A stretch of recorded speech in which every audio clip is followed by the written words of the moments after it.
এরকম লম্বা করে আমি সন্দেশটা কেটে নিচ্ছি। একটা প্লেটের মধ্যে মিষ্টিগুলো সাজিয়ে নিচ্ছি।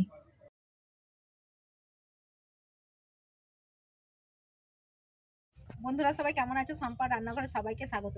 সবাইকে জানাই শুভ বিজয়া দশমীতে আমি আজকে চালের সন্দেশ মিষ্টি বানিয়েছি। কীভাবে বানিয়েছি সেটাই আপনাদেরকে দেখাবো। খুব সুন্দর একটা রেসিপি, আপনারাও বাড়িতে না একবার বানালে বিশ্বাসই করবেন না চালের যে এত সুন্দর সন্দেশ হয়।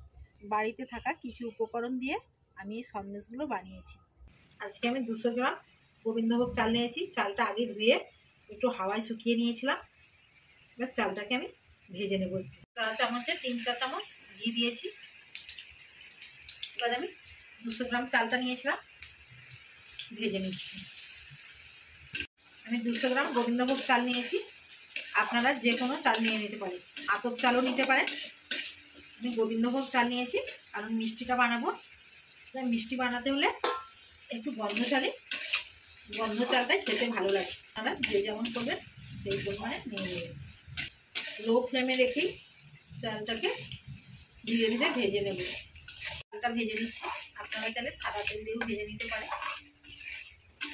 বন্ধুরা দেখুন বাইরে কি পরিমাণে বৃষ্টি হচ্ছে, প্রচুর বৃষ্টি হচ্ছে। দেখুন ঘি দিয়ে চালটা ভেজে নিচ্ছি, সেই জন্য খুব সুন্দর একটা গন্ধ বেরিয়েছে।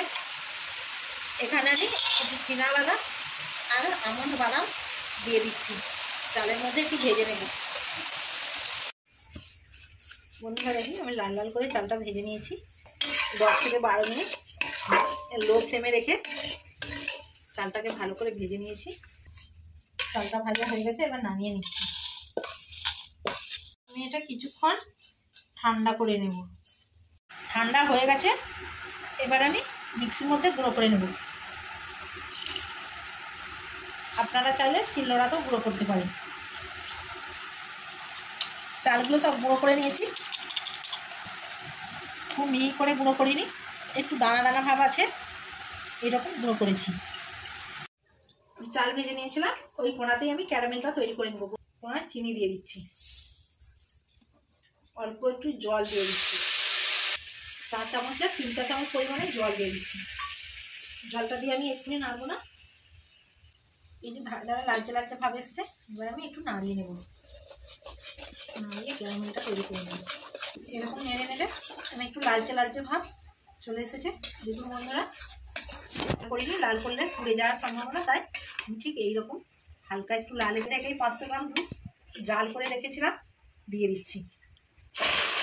দিলে হবে না, অল্প অল্প করে দিয়ে দিচ্ছি, না হলে খেয়ে ওনা থেকে পড়ে যেতে পারে। এইবারে সব দুধ দিয়ে দেবো।